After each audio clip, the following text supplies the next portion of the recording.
you're a teacher drowning in AI-generated assignments, or a student that honestly wants to learn, but keeps getting tempted by ChatGPT's instant answers, OpenAI claims they finally solved your problem. It's called study mode, and instead of handing you answers on a silver platter, it supposedly makes you think. But after testing this with actual math problems, philosophy questions, and even having my high school personality argue with it, we discovered it works well for college students, but completely fails for the age group that needs it most. Let me show you exactly why and what you can do instead in today's episode. Hey friends, welcome to the AI Academics Podcast. I'm your host, Professor Dr. Leonard Nacke. This is the show where my co-host Vugar Ibrahimov and I geek out about the latest AI developments without getting too scientific. We want to help you get the valuable AI insights and the actionable strategies that actually matter. So grab a coffee like this, tune in, and let's chat about why AI isn't the job-stealing monster that everyone thinks it is. Before we dive in, if you're enjoying the show, just make sure to subscribe wherever you get your podcasts so that you never miss an episode. Now, let's get started.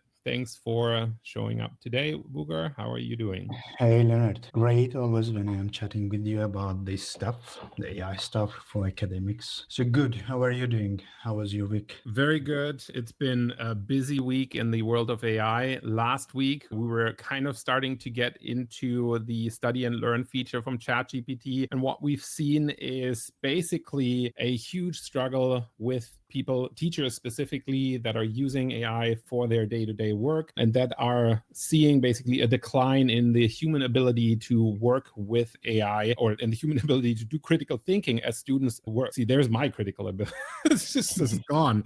It has nothing to do with not having enough coffee.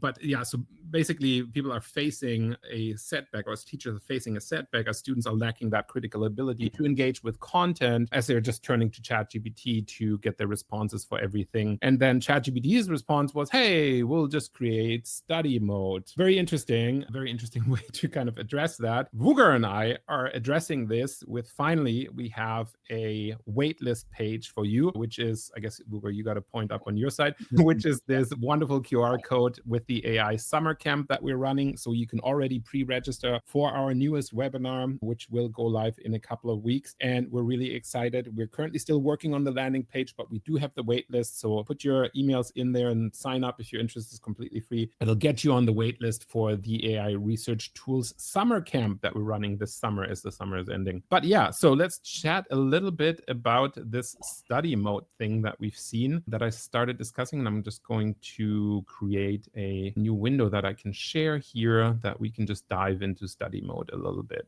Yeah, Vugar, any thoughts about that? Have you tried it? Yes, I tried it and I also watched some of the people who are trying it and I also read a little bit about it. Yeah. And I think, yeah, it's a nice way of addressing the concerns that many students and the teachers at schools and professors at universities, lecturers have. But I'm not sure if it is the 100% the solution to the problems, but it definitely, I think, takes the right direction, I believe. But of course, if you are using ChatGPT, you will still have the freedom rather than using this kind of mode.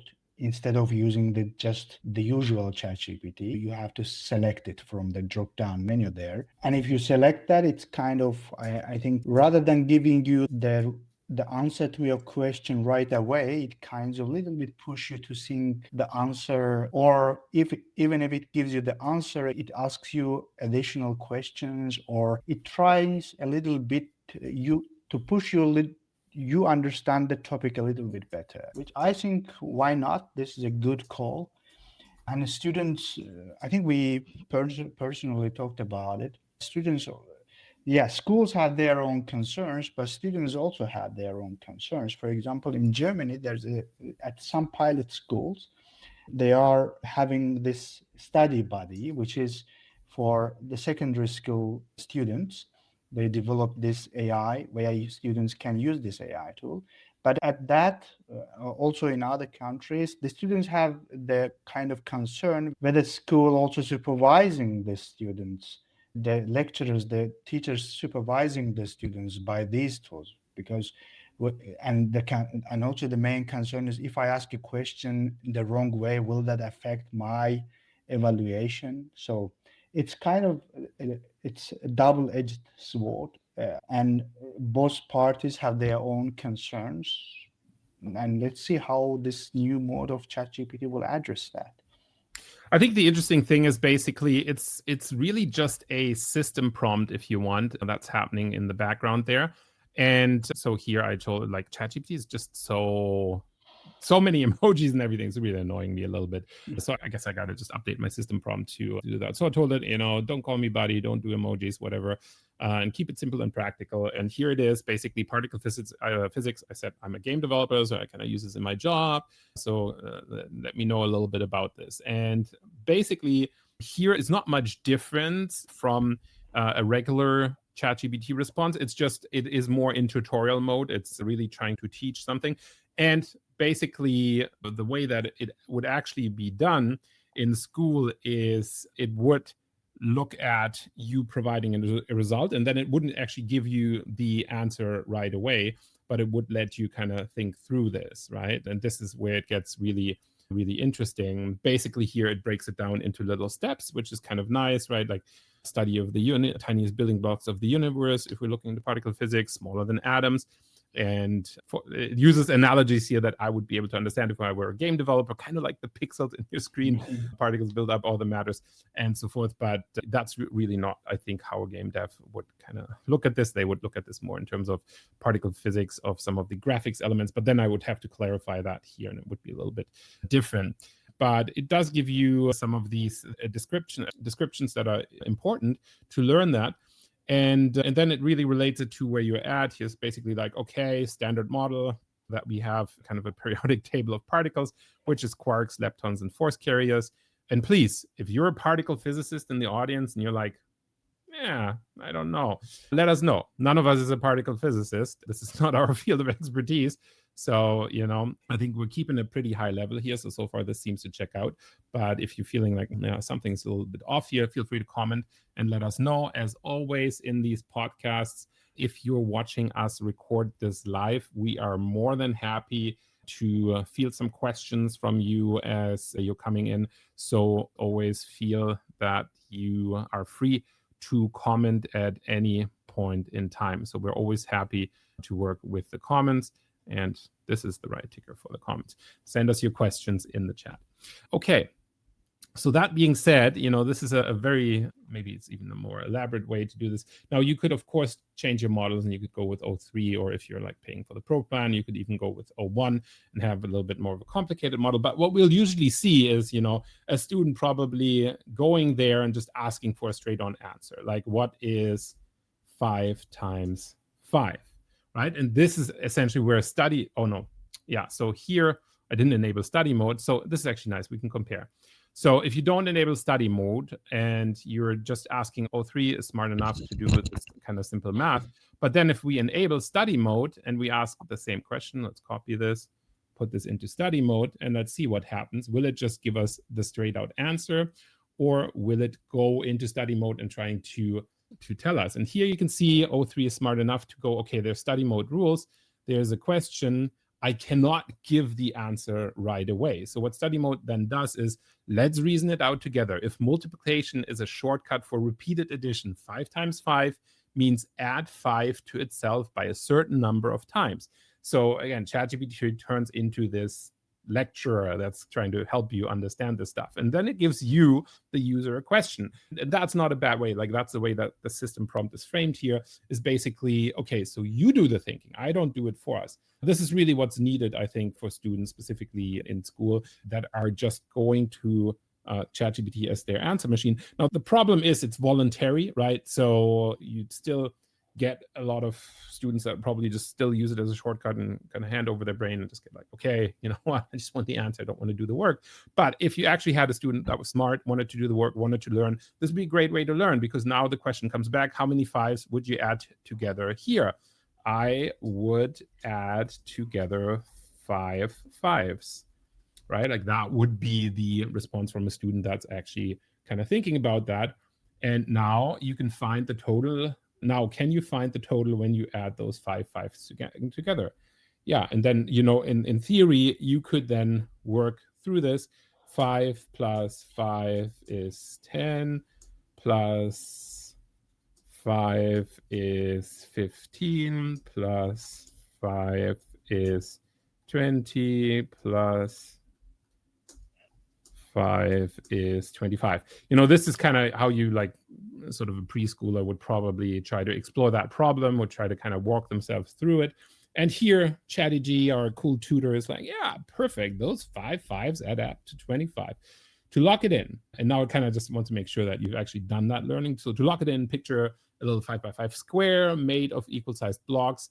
How many blocks would that grid contain altogether? And this is nice because now it like tabs into the visual areas of your brain. So smart students can looking at, oh, so we got 5 down, 5 across. So yeah, 25. And it's just like a nice way in your head to visualize how this 5 times 5 idea would go. And now it's basically confirmed, okay, the student kind of gets how multiplication works here, 25 blocks, fill that 5 by 5 grid. So multiplication is just repeated addition, or an area. If you picture a rectangle, that's kind of cool. So now it kind of goes directly into this geometric understanding. 5 rows of 5 give 25 altogether. And now it really doesn't stop, but it's like in one sentence, how would you explain to a friend what 5 by 5 means? So now it would add me to replicate that. Leonard, maybe you can ask it like, yeah, can you explain it in image? Or I wonder if okay, it can create like these blocks, 5 times 5 blocks. Sure. Yet, can you please explain this to me more visually? Yes. Like using images. Let's see what it does, right? Like, let's see if it can invoke DALL-E or something like that and go more visual. And this is interesting, right? Like with things like voice mode and like, yeah, more visual things, this would actually be very appreciated, I think, if we could find a way for the AI to help different types of learning approaches that are out there for people that are thinking differently about this type of learning. So I think that's like a nice way to explore that. Now, it seems, if we're watching what it's doing right now, it seems like it kind of hit a bit of an impasse there, and it's like, gonna just create the images. I'm gonna just go to the internet and look at the images, which, by the way, if you're one of those people that are not Googling anymore and you're just ChatGPTing your answer, please don't. Please still, do some actual research, finding results, and multiply that and use that to fact check your sources. So again, here it does the same thing. Basically, it's like not sure, so it goes. And again, this is the O3 model, so there's a little bit more thinking involved that's happening. And then it finds basically the right images that would help you, right? And this is basically a Google image search, or like, well, not necessarily Google's algorithm, but like an image search that's happening here. And that's kind of a neat way, because it's now gone through its reasoning that it's done before, which is like, let's explain this with some sort of matrix here. And so let's go back to these squares, and here's a way that you could look at these squares and the way that you would actually explain that in school. And it's a really kind of a cool visual. Not that it created it itself. Miss Giraffe actually created this. Go Miss Giraffe.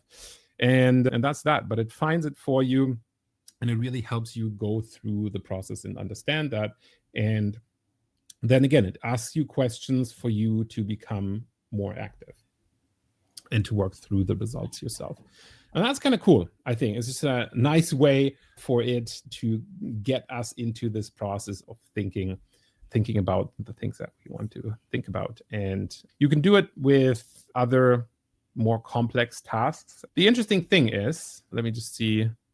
And it's not only for like secondary school students, it's like college students. And if you are writing, like, say, the essay, or you want to contemplate on it together with ChatGPT, it is, I think, still could be useful. Because I watched OpenAI's video where they are promoting this. They're just college students. 2 of them were in the show who were explaining their experiences with the ChatGPT. And so one of the interesting things is that this system prompt actually leaked, right? So it's pretty much here. So I copied it over. So you have the system prompt. The user is currently studying, and kind of emphasizes the rules. You got to get to know the users. You got to build on the existing knowledge. You got to guide the users. Don't just give answers. You got to check and reinforce.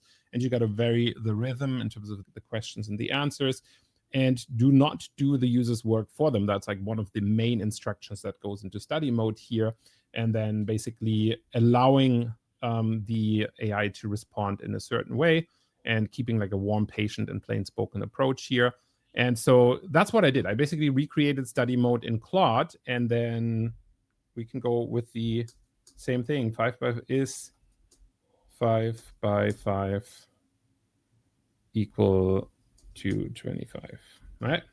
So we could go into that, and let's see if Claude can do the same thing. And the interesting thing is if you give those instructions and you create a Claude project, and again, if you're not sure on how to create projects, if all of this is like completely new to you, again, we have the QR code up. We'll be running the AI summer camp where we're explaining how projects and gems and all this other stuff works in some of these LLMs, how you can create your own projects. And it's, of course, specifically relevant when you come across some interesting system prompts or some processes that you want to do repeatedly. And projects are just the perfect way to do that. So you can do that in any of the major LLMs. You can do it in Claude, you can do it in ChatGPT, and you can do it in Gemini as well. And as we can see here, this is a wonderful example where we can put some of these system prompts to work.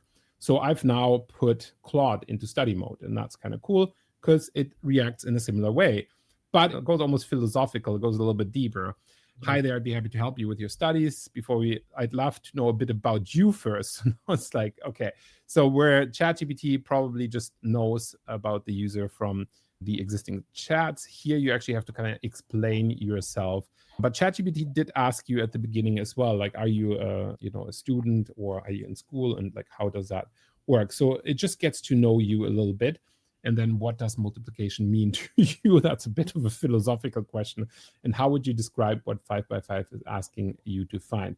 And you could just say, I'm a high school student trying to understand math. Boom. And then, yeah, cool. And then, yeah, it's a little bit more emphatic the way that Claude responds to you compared to ChatGPT, and says, now back to your question about 5 by 5. You mentioned you're trying to understand math. Let's make sure we're building on solid foundation. When you see, what do you think that's asking you to calculate? Think about what multiplication represents. What's actually happening when we multiply two numbers together?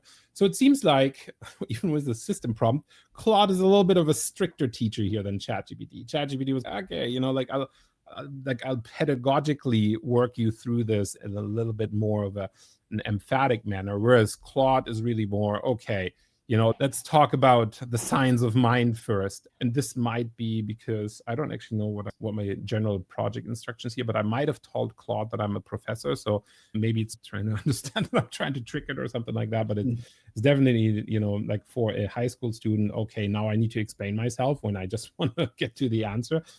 Makes it like the barrier of learning is a little bit higher here. So, what do you think that's asking you to calculate? And think about what multiplication represents. It probably wants me to add numbers a couple of times. Well, forgot an S there. Anyways, so yeah. So here now it's happy that you're kind of getting what it wants you to do. How many times would you? And then you could just be like, let's say we're trying to, hey man, I'm just trying to do my homework. You're not being super helpful. Give me the answer. I'm channeling my best high school student right now. I don't know if this is how they would talk. It's clearly a case of like that. And then it's like, okay, now it's getting a little bit more casual. Okay, I hear you. I know it can feel frustrating. Okay, so let's move through this quickly together. You said multiplication is repeated addition. That's exactly right. So 4, 5, you'd add 5 times. And okay, so here it actually gives you the result, and so you're just but not the result. It gives you I guess it gives you the step, but it's still, I think it's still doing a little bit too much. I think ChatGPT was like really following that a little bit better and saying, okay, I can't really give the results away right away. Did we push ChatGPT to this extent, like saying that, hey? I guess we didn't really. You're right. So, and also I think for ChatGPT, we weren't a high schooler, we were like a game developer, so like different setups, right? But anyways, it is quite interesting. So yeah, it doesn't really give the reveal. So it still doesn't give the answer. So I guess you're right. So it still doesn't give us the answer. Can you quickly go at this? What do you get when you add 5 5s together? And so now instead of giving the answer, so I guess it's right in terms of how it acts through that. Instead of giving the answer, it's now prompting me to do the thinking. So now I need to give the answer. So I guess, yeah, objective achieved. It made me think. So with the system instructions. So good job.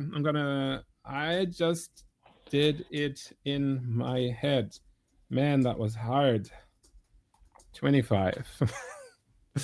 I wonder if any high school student actually like does these types of interactions. This is how it would go if I go back to high school. Isn't there an Adam Sandler movie where he goes back to high school? Anyway, so you got it. 25 is exactly right. And you did that mental math yourself. Good on you.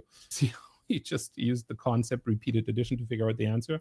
So now it's like encouraging me, and that's great. But then it's basically what ChatGPT is basically like validating that I've understood it. That doesn't seem to happen here with the system prompt. So here Claude seems to be like, okay, we figured out this problem. Let's solve more problems together. So you can see there are nuances. I think that's like an interesting way to test it. I set this up in Gemini as well, but I don't want to just talk about study and learn mode today the entire time. But I think that's really interesting to kind of see how this study mode is approached differently. Vuga, where do you think this could help beyond just high school math and other things? I am not sure if this is for the questions like what is 5 times 5? Okay. Because if Yeah. you are asking, let's say, early age student at a secondary school asking ChatGPT what's 5 times 5, you Yeah. just want the answer. And I am really hesitant if those age students could manage to ask further questions like you asked, like you did here. So, Yeah. because if that early age student can do that, I think he or she wouldn't ask the question, what is 5 times 5? So asking the, let's say, Yeah. the complex questions, if you can manage asking complex questions, I think it shouldn't be very difficult for you to manage to come up with the result, what is 5 times 5. So I think it's the study mode is for more complex tasks, more complex like math problems, or not this simple. So at least because, and I think it's not the, I just realized it, it's not for the students who are studying at the secondary school. Maybe I am wrong, but my impression is that because most of those ages students cannot ask complex questions. Huh? What do you think about it?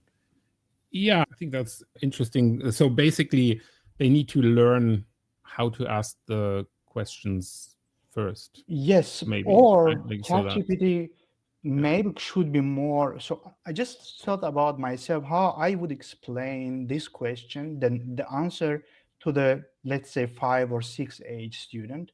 I would try like to come up, how many fingers do you have in your one hand? And now let's try how to try figure out how many fingers you have in your two hands. And let's add your friend's fingers to that. So I Yeah. would expect at least, maybe ChatGPT can do that. I don't know that.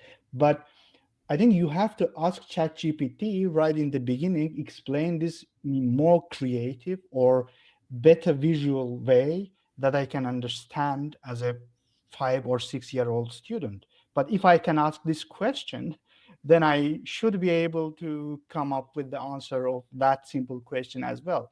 So that's, I think the problematic part for me is there. It's not for the simple task like this Yeah. one, it's for more complex tasks, and I think rather for more college students. Okay. Yeah, I can see that. I can definitely see that as like a way that it would be more helpful Or, for people as you in said, that. we first have to teach the students asking more creative questions, like Yeah. different, like paraphrasing their questions or asking totally different questions many times in order to come up, rather than seeing the full answer right in the beginning, just pushing ChatGPT as well. But who wants to do that? Yeah. Imagine you are studying something and you don't care about pushing ChatGPT and asking ChatGPT to be more creative. You expect ChatGPT to be more creative because it is your problem. You want to have solution for that. And I think maybe it can be more creative or maybe more suggestive or explaining more, like as I said, how many fingers we have in our one hand. Now Yeah. let's think about how many fingers we have totally, then 10 and your friends. So that way would be more, the better way to explain to the early age students. But for the college students and later age students, I think it's useful. Okay. Yeah.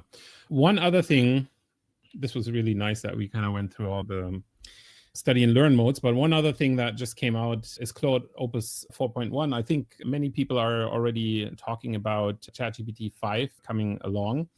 And that's really quite interesting, right? So I think what we're seeing now is Claude. I think Claude, it was last weekend that they sent an email to all of their users complaining. And I noticed this myself too. When you're using Claude during certain times of the day, you would constantly get system outages, as in you couldn't access the service and it would just give you an error. And apparently, the grapevine on that is that OpenAI behind the scenes was just running a 24/7 API call to train GPT-5 on Claude Opus. It's like the AI wars are unbelievable. So they sent like a user notice or something like that, updated the API terms that people cannot 24/7 access the model anymore. And that is, quite interesting. Oh, I actually saw we got some students. I missed that completely early. We got some students about the study mode on X. So here's a feedback from Cookie Lady about my students using AI to produce a whole literature review. Is there a way for them to use this for a lit review that's useful but not doing the whole thing for them? The lit reviews are full of hallucinated garbage. Yeah, absolutely. So for the Cookie Lady, I can tell you that in our AI summer camp, as well as in our already existing AI Research Tools webinar, which now is a good time to pop that onto the screen if anyone's interested. So we already last year did a 3-hour webinar with 46 slides and in-depth explanations of different research tools. And we are covering Cite AI, Consensus, SciSpace, and other tools, Litmaps, and other tools that are like really useful for doing literature reviews and are actually made specifically for the purpose of literature reviews. So I would definitely not recommend to let any of the AIs do your lit review. There's too many hallucinations. And specifically, and this is something we talked about in previous episodes on the podcast before, do not use the lowest tier models. I think that's your biggest issue with a lot of these. If you use the lowest tier models, you're eventually going to end up with a lot of problems. And unfortunately, that's probably what you're seeing with a lot of your students in that case, is they're using basic beginner tier models, and they're basically getting the worst of the worst when it comes to producing a lit review. So definitely do not use it for lit review. And even for the ones, last week's episode, definitely check that out too. So last week's episode, we also talked about some of the newer tools that are out there that are more researchy, that are also allowing you to create better meta-analysis. So in some fields that actually works quite well, but not in all fields, right? And so there's definitely some of the issues attached with that. So yeah, definitely don't recommend using any of the run-of-the-mill LLMs to do lit reviews, specifically in this case for your students. There are tools that assist, the word is on assist. They don't do the lit review for you. And unfortunately, some fields, the tools are getting pretty good. So people are, of course, trying this out. And, this is a whole epidemic in academia where we're just seeing more garbage being published. And that's, again, really sad. It's something we talk about on LinkedIn quite a bit in terms of that not really giving you the kind of things that you would want, right? Like people are publishing for publishing's sake, not for innovation or creating actually good research. So that's a huge problem separate from that. And then Lisa asked, will it read it aloud to you? So Lisa, if you're using it on your phone and if you had the study mode enabled on your phone, then yes, you can actually go through this with the voice mode enabled. And that's a nice way to do that. For me, unfortunately, I'm more of a visual learner. So whenever I do stuff on the phone, I'll get started, but eventually I'll end the voice chat at some point, and then I'll just go into the chat and type in the rest. So definitely something to consider there, but it's neat to know that this actually works. Okay, so here we got Claude Opus 4.1, again, related to my message. They had to change things, and they're basically in a release war. So this means 4.1 got pushed last night. So we will see GPT-5 by next week. I think it's going to come really quickly. And of course, the competition is high. They want their model to be good. Where Opus is leading right now is, of course, in the space of code and creating code and writing code. So if I select Opus 4.1, I say code me a basic or program a web-based Pong game using React. Let's see if we can one-shot this, if Opus 4.1 is that good. And then it goes to work. Now, we already know it likes to use React. The thing is, if you're using Claude, Claude still has this big advantage that it lets you create artifacts. As you can see here, it creates the artifact, so it creates the code right for you, so you can see it, write the code, and of course you could go in and edit the code as well. And if you know how to set up React, you could just take that code and run it on your own server. But what you will see once it's done, and we've shown this before, is of course it takes the code and then it will create a visual artifact. So if this, and you can see it writes, right now it's looking pretty promising. It's writing all the functions. If you're not familiar with this, Pong is a very simple game. It's actually used in a lot of research studies as well because of its simplicity to test reaction times and test saliency of interaction and other things. So in a Pong game, you have these two paddles and you have the ball in the middle. And so you move the paddles and you're trying to hit the ball and avoid to miss the ball to reach high score. I think that was the original instructions for Pong when it came out for arcades in the 80s. And here we go. This is a one-shot Opus 4.1 game, and this is actually impressive. Like, I've definitely done this before in the past, and it's getting really good in terms of it's actually giving you the instructions right now. So got to do the up and down arrow and start the game. And oh my God, I actually one-shotted Pong. This is amazing. Even, okay, let's miss. Wow, even the high score, I didn't even prompt for that. Even the high score is actually working. And it has an AI opponent. So it, like when wow, it's beating me. I need to pay attention. So when we did this for the first time, it was always like you had to reprompt and you had to kind of say, no, I need you to do this for the artificial intelligence. I wonder how good, this is probably a perfect opponent. No, it's not going to miss the ball. So yeah, so whatever. Yeah, so we might have to reprompt to make the AI a bit dumber so I actually get to win, because otherwise it will just always perfectly hit the ball and I will just lose. Okay, but this is impressive for a zero-shot prompt. And wow, it even has a goal condition. What is even happening? It has a goal condition and says AI five shots on goal, it's 1. And I did that with 1 prompt. So did I just vibe code? Is this what vibe coding is all about? This is what exactly. Vibe coding is. And maybe a couple of words here from my side, Leonard. I really like these artifacts of the cloud AI. Yeah. And the best way was what I use it.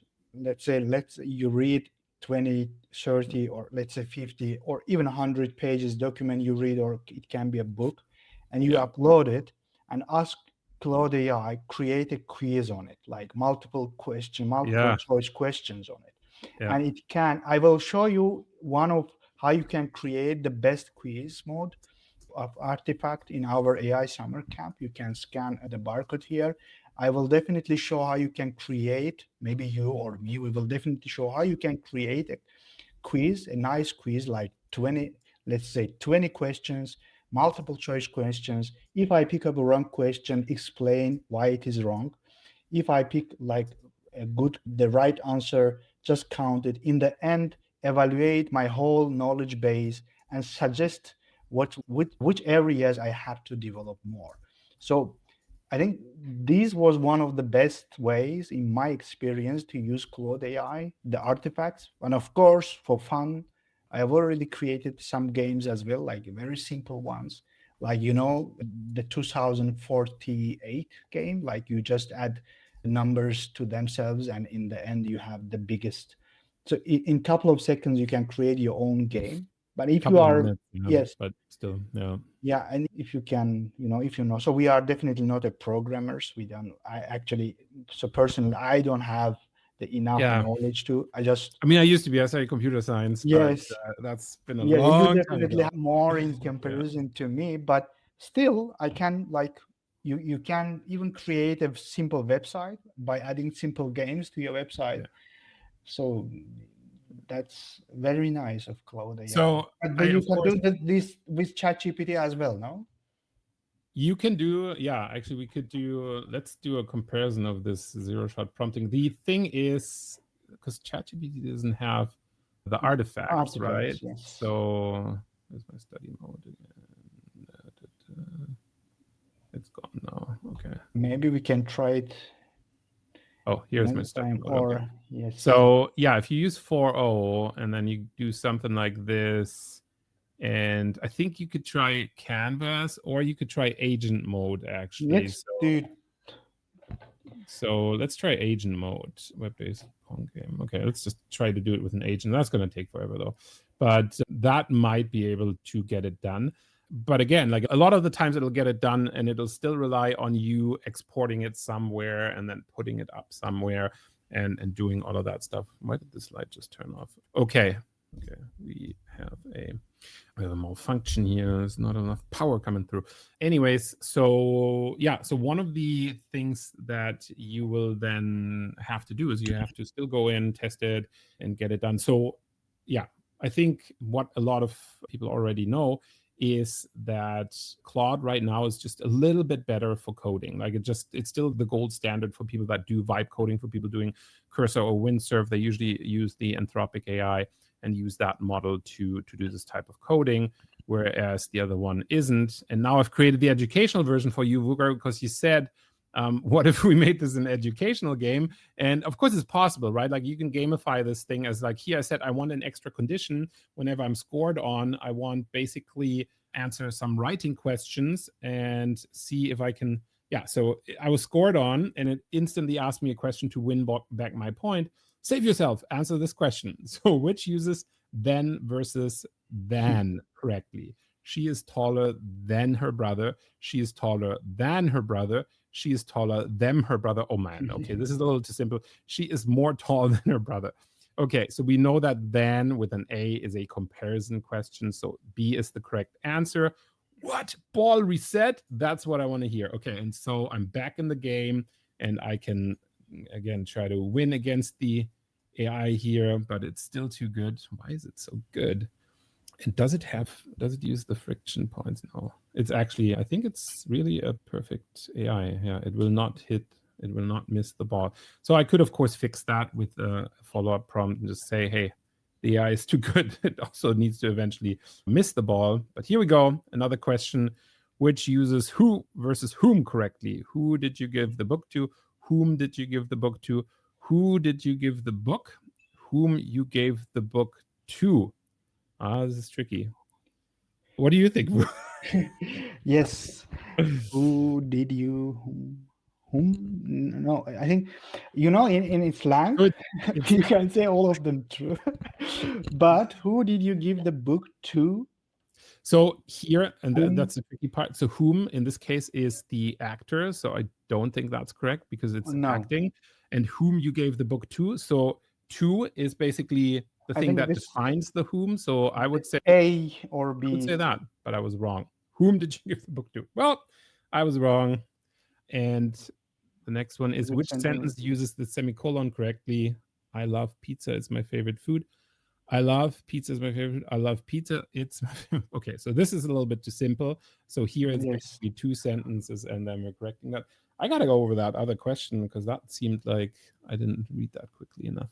Anyways, so it's quite a nice way to kind of test your knowledge, and you can, of course, you can go back and you can try to really work on some of these things. You can work, like what Booker said, you could have a book that you have or some other bits of knowledge that you have available that make this quite interesting. And so it's just a nice way to do some vibe coding and get some stuff done and make that interesting for you.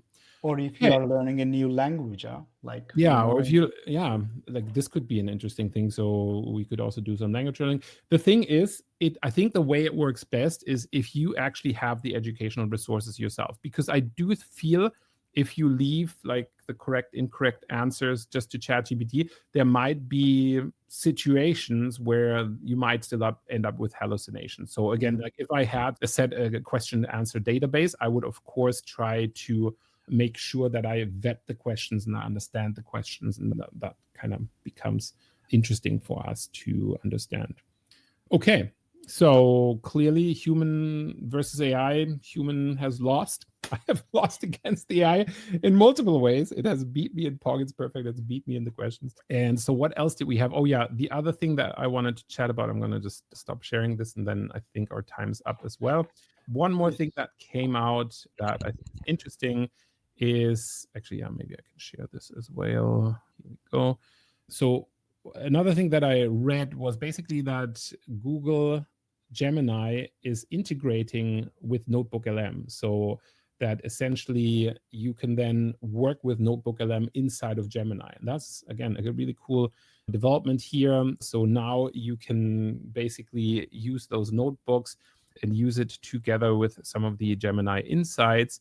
And that seems to be an interesting thing, specifically for academics that are using Notebook LM quite a bit and are kind of working through Notebook LM as an insight tool, a tool that allows them to explore several different things about this.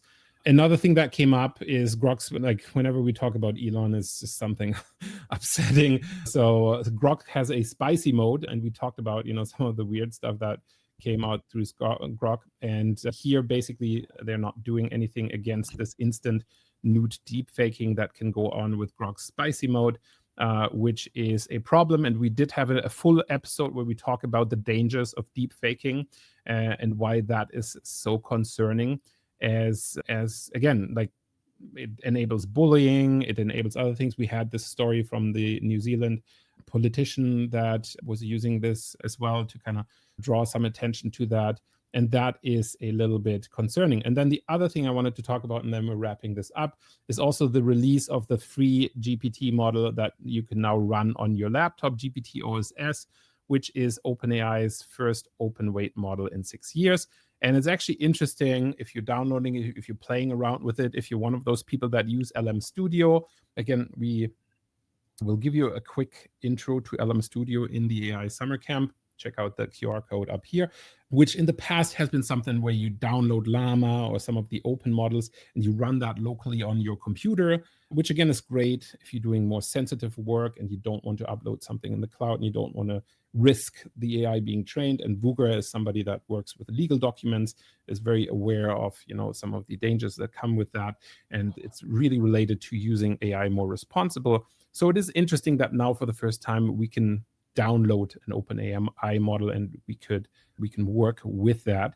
And if you have a good enough laptop, you can run it on your laptop and you can get it done. The interesting thing is just keep in mind in terms of the parameters that it has, right? So it has different variants here. And of course, I cannot get this because anyways, it's limited.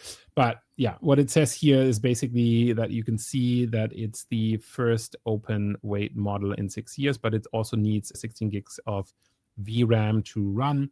And it's kind of close to the existing O4 model. And I think that's really something that is quite interesting about this story, that it is not the full model. It's really more like a smaller model, but it is something that I think is interesting to see here. And if I click on this, I should be able to, is that going to lead me to the right one? Yeah. So here you can see that you can download this on Hugging Face. So if you ever done any sort of LM stuff on, like using open models, and Hugging Face is your go-to site, and you can get it from there. And it's interesting, I think, because it allows people to play around with stuff more. Of course, the interesting thing will be, I wonder if Perplexity is going to be one of those that uses it and puts it on their server as well and just kind of hosts their own version of it, just like they did with DeepSeek when that came out. But it's definitely something that is quite interesting, as it allows us to toy around with some of these models a bit more. And for research, of course, it's interesting because you can run some of these things on your own server, on your own computer, and just explore a little bit more than instead of being constrained by the model when it's running there. Yeah, that was that. Any thoughts on that, Vugra? Let's see if our Pong game is done. As, definitely, I agree with you that it would be very nice. Let's say if you have like this power locally on your computer, rather than uploading your document to some cloud or to any companies, running locally would be great, of course. But there are already, as you said, like Llama and many others. We Yeah. already, I think, tested some of them in one of our very early episodes. I think maybe it was even last year. I don't remember very well. Yeah. So locally running is definitely good. As I said, for if you are like a man who is busy with the finance of the company, or as a lawyer like me, you are busy with sometimes very confidential documents. It's definitely nice. And that's why the big four consulting companies, they have already started since the beginning developing their own like say tools Yeah. which is powered by artificial intelligence will be available to their, let's say, employees at their companies. Like I think I told about you, the Harvey is one of the good ones now, developing very fast, and PwC and others developing their own tools Yeah. now strongly. And that's, yeah, it's kind of nice from OpenAI giving this option to everybody that they can install and use it. I would personally prefer using it on locally on my own computer on notebook rather than uploading the document with confidential information on it. Yeah. Yeah, cool one.